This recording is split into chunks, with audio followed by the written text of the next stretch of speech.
yɛrɛ k'a fɔ ko tungaranke 7,000 ale ni 700 ko olu de mago bɛ dɛmɛ la Niger cɛncɛn san. Mali finitigiw olu ka kɛlɛkɛ pankuru dɔw panna sema mɔgɔw olu ka dagayɔrɔ dɔw kunna Mali kɔrɔyan fan fɛ sema mɔgɔw kɔni ye nin ko filɛ dakɔrɔbɔli ye. MINUSMA o kan ka san 10 sɔrɔ juin nata in na an bɛna da don ale ka baaraw la Mali kɔnɔna la. Ale ni fasoden jɛkulu kɔni bɛ yen nɔ ko Yɛrɛwolo debout sur les remparts olu kɛlen bɛ ka wulikajɔ kɔni caman boloda walasa MINUSMA o kɔni ka taa ka bɔ Mali kɔnɔna la. An balima an bɛna ni kibaruya ni walanwalaw ye aw ka bidon kibaru kɔnɔna. OIM ni o ye Organisation Internationale pour les Migrants ni ale kɔni ye baɲumankɛtɔn ye mun kɔni ka baara ɲɛsilen don tungarankew olu dɛmɛli ma. O ye a yɛrɛ k'a fɔ ko waati laban na ko dɔ kɔni farala tungarankew olu kɔni ka taama kan ko hukumu kɔnɔna la ko tungaranke maa 7,000 ale ni 700 ɲɔgɔn na ko olu de kɔni bɛ Niger cɛncɛn kɔni sanfɛ ni ninnu kɔni mago bɛ dɛmɛ caman. O hukumu kɔnɔna la OIM ale kɔni ka nin hakilina ninnu u bɔra a ka rapport laban in kɔni kɔnɔna la ni o kɔni labilala bɛɛ lajɛlen ye araba tɛmɛlen na.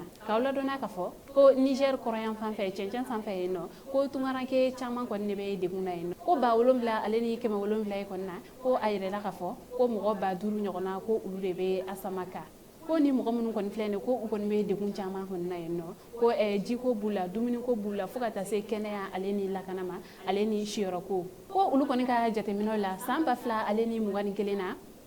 ko ni ye o ni san 2000 ale ni 22 kɔni da ɲɔgɔn kɔrɔ ko 100 sara la ko dɔ kɔni farala tungarankew kan ni 35 ɲɔgɔn na ye. OIM ka fala ko olu kɔni ka dɛmɛ sira tungaranke minnu ma ko a fanba olu kɔni bɛ bɔ Mali, la Guinée Conakry, Sierra Leone ko walasa olu kɔni bɛ se ka dɛmɛ don tungaranke ninnu ma i n'a fɔ a ka kan OIM y'a yɛrɛ k'a fɔ ko u ka taama sira ninnu kɔni kan Niger ka taa bila Agadez la ko olu kɔni ye centre 7 ɲɔgɔnna de dayɛlɛn o yɔrɔ kofɔlen ninnu na ko o centre ninnu bɛɛ lajɛlen kɔni ye tungarankew olu kunbɛn yɔrɔw ye ko nka laban in na a yɛrɛla k'a fɔ ko tungatagala kɔni cayara ko o de fana nana kɛ sababu ye OIM ni a y'a yɛrɛ k'a fɔ ko a bɛ waati min na i ko sisan nɔ ko ale kɔni bɛ se ka dɛmɛ don maa 1000 ale ni mɔgɔ 500 de ma an bɛ waati min na i ko sisan ko wa ale ka centre ninnu yɛrɛ fana kɔfɛ ko maa 300 ale ni 500 ɲɔgɔnna ko olu kɔni de bɛ makɔnɔli la hali bi ni olu yɛrɛ kɔni fana mago bɛ dɛmɛ su hali bi u ka fɔla ko olu kɔni ka dɛmɛ ninnu kɔni ko a bɛ ka tɔmɔ ko sabula ni a ta ka lajɛ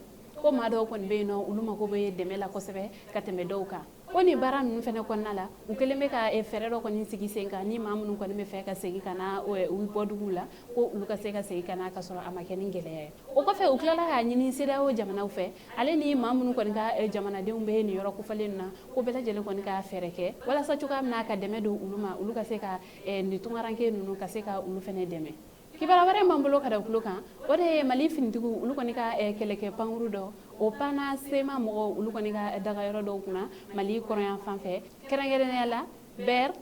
Amasin, Nafis ale ni Kidal.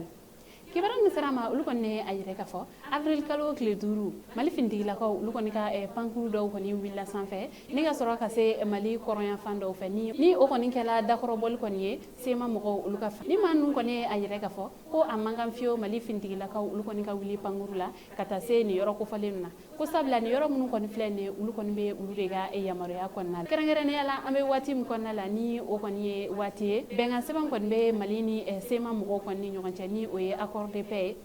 ni o kɔni lawaleyali o kɔni kan ka don ba la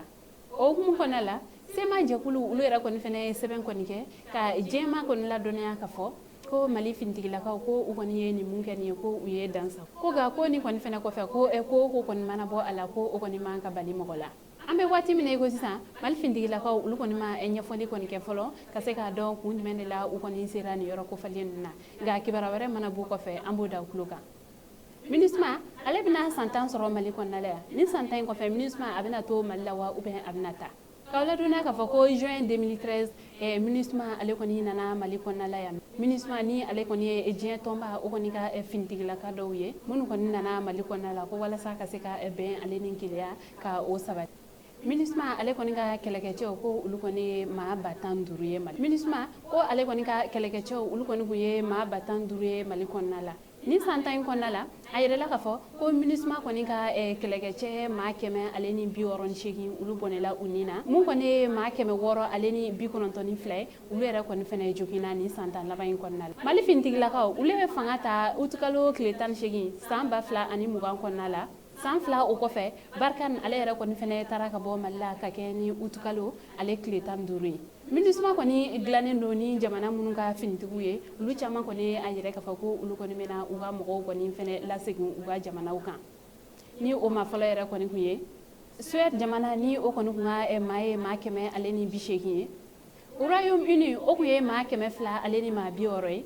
Côte d'Ivoire jamana o kun ye maa 800 ale ni 60 ye Allemagne jamana o kɔni kun ye maa 1000 ko ni ye ninnu kɔni ta ka fara ɲɔgɔn kan ninnu minnu kɔni a yɛrɛ ka fɔ ko u kɔni bɛ u ka finitigiw kɔni lasegin ko ni ye MINUSMA jɛkulu yɛrɛ kɔni ta 100 sara la ko ninnu kɔni kun jɔyɔrɔ ye 17 ye a kɔnɔna la an bɛ waati min na i ko sisan nɔ MINUSMA maa kɔni tɛ a dɔ fɔlɔ ni ale kɔni bɛna to Mali kɔnɔna la ni a tɛna to Mali kɔnɔna la sabula fo juin kalo de la san 2000 ale ni 23 kɔnɔna la mɔgɔw bɛ sɔrɔ ka o ɲɛdɔn MINUSMA ale ka toli Mali kɔnɔna la yan walima a ka taali o kɔni bɛna dépend san 2000 ale ni 23 la juin kalo la sabula o ni ka conseil de sécurité a ka toli Mali kɔnɔna la a bɛ bɔ o de la kunnafoni kuncɛ la kibara wɛrɛ m'an bolo ka da kulo kan o de fasoden jɛkulu bɛ yen nɔ ni o tɔgɔ ye ko mouvement Yɛrɛwolo debout sur la rempart olu kɔni y'a yɛrɛ k'a fɔ ko u kɛlen bɛ ka wulikajɔ dɔw kɔni boloda walasa MINUSMA o bɛ taa ka bɔ Mali jamana kɔnɔna la kibara min sera ma olu kɔni a yɛrɛ k'a fɔ ko nin dɔgɔ furancɛ tɛmɛlen na Yɛrɛwolo debout sur la rempart olu kɔni ɲɛmaaw kɔni wulila ka taa Kulikoro yen donso kutugu kɔni fɛ yen nɔ ka taa u dantigɛ olu ye o ni ninnu kɔni ka ɲɔgɔn ye o kɔni kumaw kɔni kɛra MINUSMA o kɔni ka tali kan ka bɔ Mali jamana kɔnɔna la Yɛrɛwolo ale kɔni sera Kulikoro donso kuntigiw ma walasa u bɛna wulikajɔ minnu kɛ olu kɔni fɛnɛ ka se ka u sen don a la ko nin wulikajɔ in kun fɔlɔ yɛrɛ ko o bɛna kɛ avril kalo tile 28 ko u kɔni bɛna jɛ ka u fanga fara ɲɔgɔn kan ka laɲini ka fɔ ko MINUSMA o kɔni ka bɔ Mali kɔnɔna la ko wa o fɛnɛ tɛmɛlen kɔfɛ ko mai kalo tile 25 ko u bɛna wulikajɔ ba fɛnɛ kɛ ko nin bɛɛ lajɛlen kɔni hakilina ye kelen de MINUSMA o kɔni ka bɔ Mali kɔnɔna la ko n'o yɛrɛ kɔni fɛnɛ sima a ɲɛ ko juin kalo tile 23 ko u ka wulikajɔ laban kɔni bɛna kɛ o la ko u kɔni tɛna u yɛrɛ kɔni lafiya ko fo MINUSMA o kɔni ka taa ka bɔ Mali jamana kɔnɔna la ka hakilila jigin o yɔrɔ kelen kɔni fɛnɛ la ko MINUSMA ale yɛrɛ kɔni ka san 10 o kan ka dafa juin kalo nata in na ni a ka toli Mali kɔnɔna la ou bien a ka tali ni o bɛɛ fɛnɛ bɛ dépend o waati kelen yɛrɛ kɔni fɛnɛ kɔnɔna la